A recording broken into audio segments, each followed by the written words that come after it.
Hello student, आज शिकणार आहोत अनसीन पॅसेज कसा सोडवावा आणि यात दाखवणार आहे मोस्ट IMP पॅसेज। यामधनं डिटेलमध्ये आपण अभ्यासणार आहोत की नेमके अनसीन पॅसेजेसचे उत्तर आपण कशा पद्धतीने शोधू शकतो जेणेकरून आपल्याला 10 पैकी 10 मार्क्स पडू शकतात। स्टुडंट्स, मी तुम्हाला सर्व डिटेल्स सांगणार आहे, उत्तर शोधून दाखवणार आहे, कशा पद्धतीने शोधली पाहिजेत। त्यानंतर तुम्हाला जे काही विच मीन विचारले जातात, एंटोनिम, सिनोनिम किंवा समानार्थाचे शब्द असे जे विचारले जातात ते कसे शोधायचे तेही मी तुम्हाला दाखवणार आहे, प्रत्यक्षात सांगणार आहे त्याच्या ट्रिक्स। त्याचबरोबर आपण पाहणार आहोत काही आणखी महत्त्वाच्या ट्रिक ज्यामुळे आपल्याला अनसीन पॅसेज सोडवणं सोपं होणार आहे। चला तर मग मी गोदावरी तुम्हा सर्वांचं स्वागत करते। सो सर्वात पहिले तर लक्षात घ्यायचं आहे की अनसीन पॅसेज जो आहे तो कशा पद्धतीने सोडवायचा असतो, ट्रिक्स कोणत्या आहेत, त्यासाठी काय करायला हवंय। सो पहिले तर पहा, रीड क्वेश्चन्स।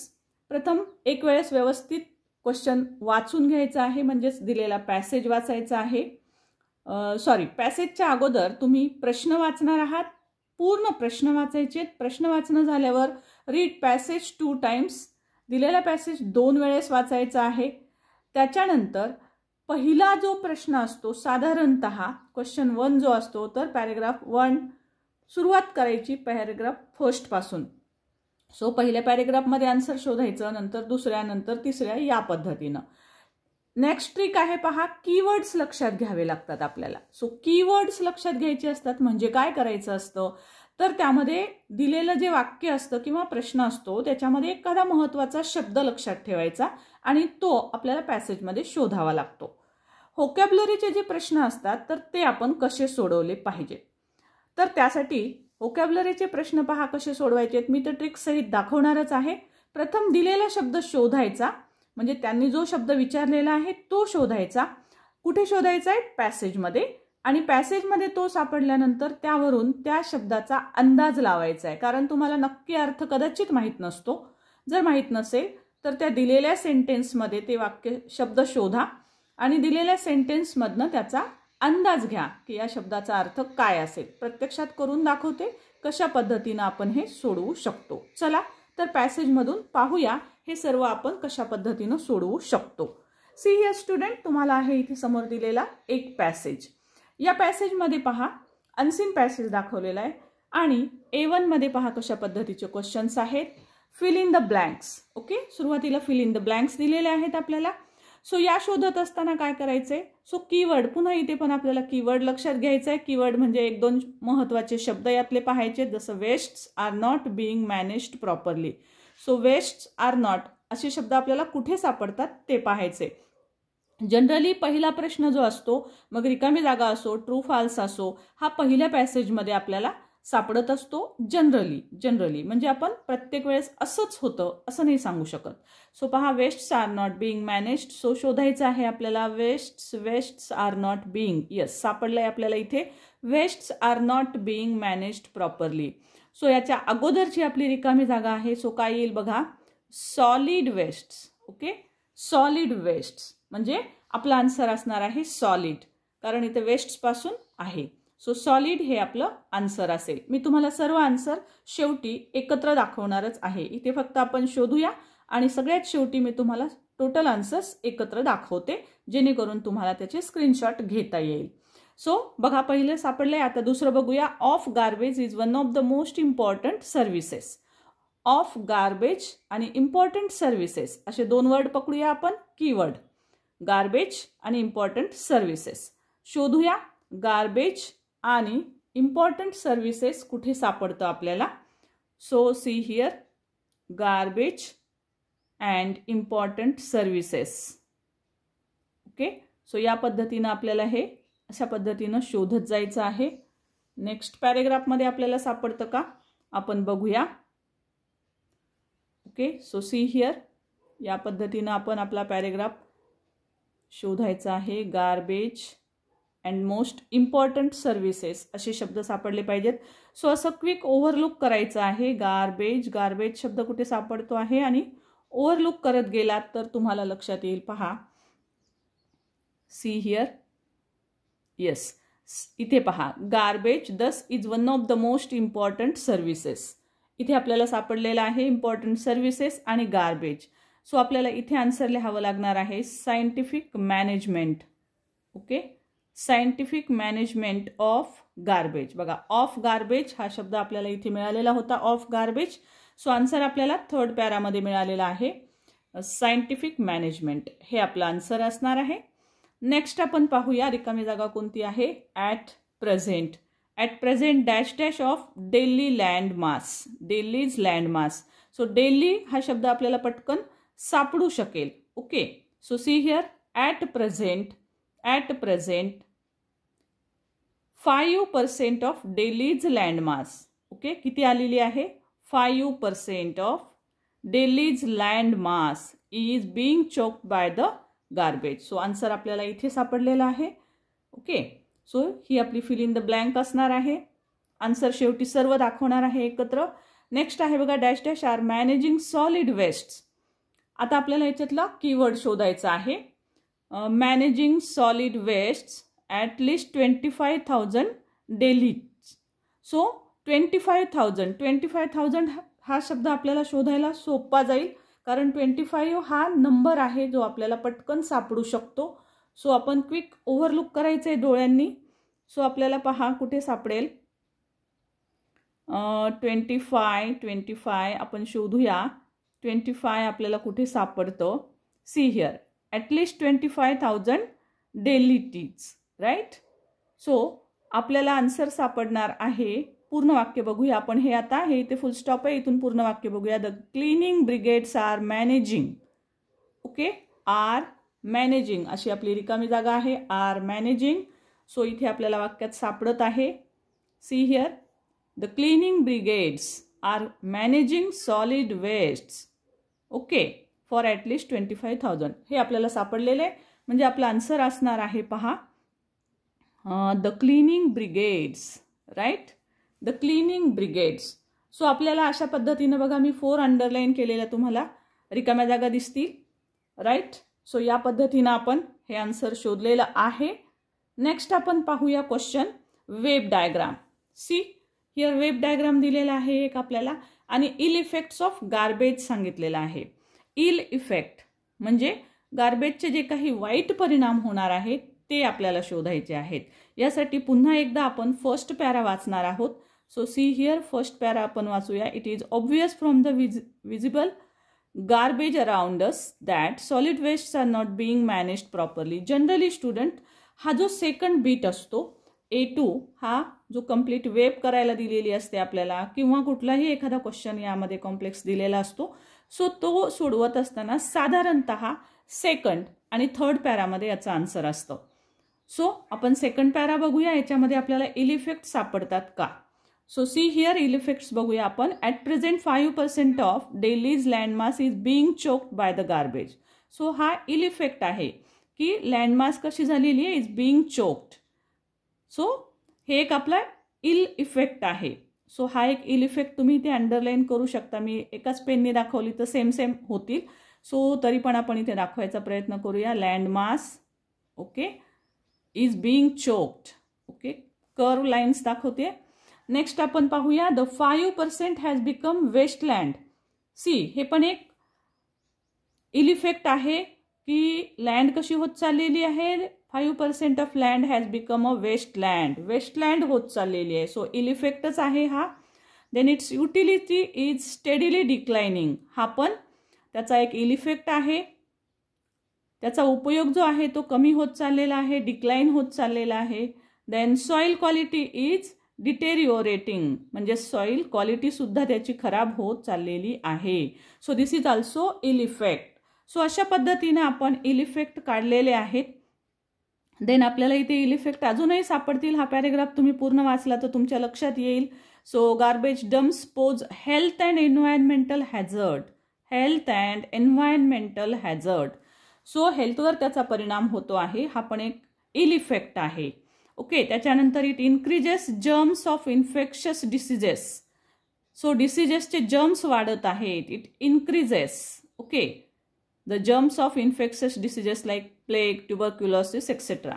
ओके, सो हे आहेत सगळे इल इफेक्ट्स, ते आपल्याला इथे इल इफेक्ट्स लिहायचे आहेत.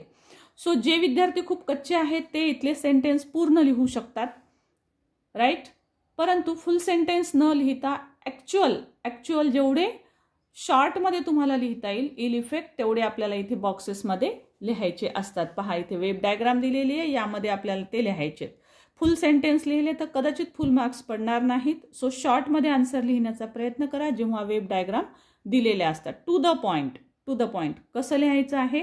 सो मी जिथं क अंडरलाईन केलेलं आहे तेवढंच लिहायचं आहे.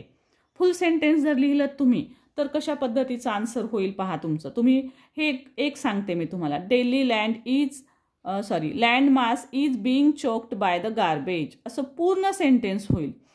सो तुम्हाला एवढं न लिहिता तुम्ही एवढंच लिहा, land mass is being choked. Okay, so short answer होईल. सो आन्सर मी दाखवणारच आहे. आपण आन्सर पाहिले कसे शोधायचे. त्यानंतर नेक्स्ट बीट आपण बघूया, महत्वाचं बीट की ज्यामध्ये आपल्याला पहा अँटोनिम शोधायला दिलेले आहेत. See here, find from the passage the antonyms of. Okay, so antonyms शोधायचे. अँटोनिम म्हणजे विरुद्धार्थाचे शब्द. आता हे शब्द कसे शोधायचे असतात. पहिला वर्ड दिलेला आहे इनविजिबल, दुसरा दिलाय प्रॉब्लेम्स, लीगल, इन्क्लाइनिंग. तुम्ही जर काही शब्द हे तुमच्या परिचयाचे असतील तर तुम्हाला स्वतःहून उत्तर माहीत असतील, किंवा तुम्ही पण आपल्याला लक्षात घ्यायचे की फाइंड फ्रॉम द पॅसेज सांगितलेले, पॅसेजमधून आपल्याला आन्सर शोधायचं असतं. सो हे पॅसेजमध्ये आपल्याला शोधायचे इनविजिबल. सो आपण थोडंसं जर पाहिलं, आपण आता शोधूया इनविजिबल. आता इनविजिबल सारखे शब्द दिसतात आपल्याला. जर काही वेळेस आपल्याला अर्थ त्याचे समजत नसतील तर आपल्याला याच्यातला काही सारखेपणा पकडायचा असतो. सो सेम पॅटर्न शोधा. इनविजिबल बघा, आता ह्याच्यात काही शब्द सापडतो का बघू. इनविजिबल. सो विजिबल शब्द आपल्याला याच्यात हवाय, पण आता इनविजिबल शब्दातून तो कसा सापडतो बघा. It is obvious from the visible garbage. See here, visible, आणि इथे जर तुम्ही पाहिलं तर आहे हा इनविजिबल, राईट. सो सिम्पली तुम्हाला इथं काय करायचं आहे. सो हा विजिबल शब्द तुम्हाला लिहायचा आहे. Okay, visible, right. देन तुम्ही जर शोधलत प्रॉब्लेम्स. आता प्रॉब्लेम म्हणजे समस्या. आता याच्यावरचं अँटोनिम ॲक्च्युअल आपल्याला समजतं की हे सोल्युशन आहे. सो सोल्युशन हे आहे का शब्द ह्याच्यामध्ये, कारण पॅसेज मधला शब्द आपल्याला लिहायचा आहे. सो जरी तुम्हाला उत्तर करेक्ट माहिती असेल तरी ते पॅसेजमध्ये आहे का, चेक इट आउट. ओके, ते तपासून पहा. सो सोल्युशन आपल्याला सापडतं का शब्द आपण शोधूया. सो क्विकली असं आपल्याला शोधत जायचं आहे. किंवा प्रॉब्लेमवरचा आपल्याला काही विरुद्धार्थाचा शब्द सापडतो का तो आपण बघूया. सी हिअर, इथं आपल्याला सोल्युशन शब्द दिसेल, म्हणजे याच्यात सोल्युशन शब्द आहे जो आपल्याला माहिती आहे. काही शब्द असे आपल्याला सहज समजू शकतात. सो प्रॉब्लेमसाठी आपल्याला इथे लिहावं लागेल सोल्युशन्स, राईट. एकवचन आणि एकवचन त्यांनी जसं दिलेलं आहे त्यानुसारच आन्सर लिहिणं अपेक्षित असतं. तसंच तुम्ही जर शोधलत लीगल तर लीगलचा इल्लीगल शब्द सापडेल. बघा, लीगल शब्द आहे, तुम्हाला इल्लीगल पण सापडेल, इल्लीगल. सो कॉमन किंवा दिसणारा सारखा पॅटर्न पण तुम्हाला सापडेल. तुम्हाला अर्थ जरी नाही कळाले, बघा लीगल शब्द आहे, लीगलमध्ये इल्लीगल लावले. सो काहीतरी थोडासा वेगळेपण आहे, म्हणजे हा विरुद्ध अर्थ असू शकतो असं तुम्ही अंदाज करू शकता जर तुम्हाला त्याचे अर्थ माहीत नसतील तर. ओके, इन्क्लाइनिंग शब्द जो आहे तो सहज तुम्हाला सापडेल. याच्यामधला जर कॉमन पॅटर्न पाहिला तर क्लाइनिंग हा शब्द तुम्हाला सापडेल. सो तुम्ही जर थोडंसं पाहिलं, पॅसेज नीट वाचला तर तुम्हाला पहा इथे डिक्लाइनिंग शब्द दिसेल. सो असा सेम पॅटर्न काही पकडता येतो का आपल्याला विरुद्ध अर्थाचे शब्द दिल्यानंतर, ते जरूर पाहायचं आहे. सो इथे तुम्ही डिक्लाइनिंग हा शब्द लिहू शकता, म्हणजे तुमचं आन्सर करेक्ट होणार आहे. नेक्स्ट क्वेश्चन पाहूया. सो सी, यातला फोर्थ क्वेश्चन आहे. डू ॲज डिरेक्टेड मध्ये आपल्याला सांगितलेलं आहे rewrite the sentence using as well ॲजचा उपयोग करून आपल्याला हे सेंटेन्स पुन्हा लिहायचं आहे. सो ॲज वेल ॲज आणि अँड हे समान अर्थाचे शब्द असतात. त्यामुळे सिम्पली आपल्याला काय करायचंय तर अँड हा जो शब्द आहे तो काढून टाकायचा आहे आणि त्याच्याऐवजी ॲज वेल ॲज शब्द घालायचा आहे. सिम्पल आन्सर कसं येईल मग. This garbage dumps pose health as well as environment hazard. पण अँड शब्द घालायचा नाही, अँड काढायचा आहे, ॲज वेल ॲज लावायचंय. सर्व आन्सर्स शेवटी दाखवणारच आहे. देन नेक्स्ट आपल्याला विचारलेलं आहे, the first cleaning brigades was launch during the Asiad. WH question आपल्याला करायचा आहे. सो WH क्वेश्चनमध्ये प्रश्न कोणता तयार होऊ शकतो, कोणता WH वर्ड आपण घेऊ शकतो ते पाहायचं आहे. जसं की पहा, ड्युरिंग द एसियाड म्हणजे केव्हा झालंय ते सांगितलेलं आहे. लॉन्चिंग केव्हा झालेली आहे, तर एसियाड, ड्युरिंग एसियाड झालेली आहे. म्हणजे व्हेनचा प्रश्न आपल्याला इथे तयार करता येतो. सो व्हेन, त्यानंतर ह्याच्यामध्ये व्हेनचा प्रश्न तयार करत असताना हेल्पिंग वर्ब दिलेला आहे. WH टाईप क्वेश्चन कसे बनवायचे पहा, प्रत्येक अनसीन पॅसेजमध्ये WH टाईप क्वेश्चन बनवा हा प्रश्न असतोच. सो त्याचा सेपरेट व्हिडिओ पण आहे, तो जरूर पहा की त्याच्यामधनं तुम्हाला हा मार्क पक्का होऊन जाईल. सो इथे आपल्याला व्हेन वॉज असा प्रश्न तयार करावा लागतो. When was the first cleaning brigade launched. Okay, so असा प्रश्न तयार होईल आपला. त्यानंतर नेक्स्ट क्वेश्चन आहे, suggest any 4 solutions for overcoming the problem of garbage. याच्यावर आपल्याला सोल्युशन सांगायचे आहेत. जर गार्बेज म्हणजे कचरा जो साठत जातो आहे तर त्याचा प्रॉब्लेम आपल्याला कशा पद्धतीनं दूर करता येईल.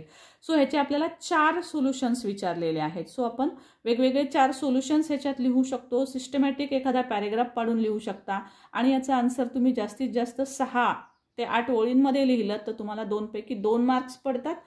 If you don't have any grammatical mistake. Okay, so कसं आन्सर लिहायला हवंय मग आपण. सो आपण कदाचित पहिलं प्रॉब्लेम असं लिहू शकतो की we should separate the wet garbage and dry garbage. Okay, we should separate, आपण सेपरेट केलं पाहिजे. काय, we should separate wet garbage and dry garbage. दोन्ही गार्बेज आपण वेगवेगळे केले पाहिजेत. सेकंड आपण सोल्युशन लिहू शकतो की the government should pay attention towards this and the government must make some laws. त्यांनी काही लॉज पण तयार केले पाहिजेत. सो अशा प्रकारचे 4 वेगवेगळे सोल्युशन्स आपण ह्याच्यात लिहू शकतो. Wait, I will show you all answers. Okay, मी तुम्हाला सर्व आन्सर्स दाखवते. So just weight. सी, पहा हे आहेत तुमच्या सर्व प्रश्नांचे answer. See here, you can take screenshot. Marks कसे आहेत तेही इथे दाखवलेलं आहे.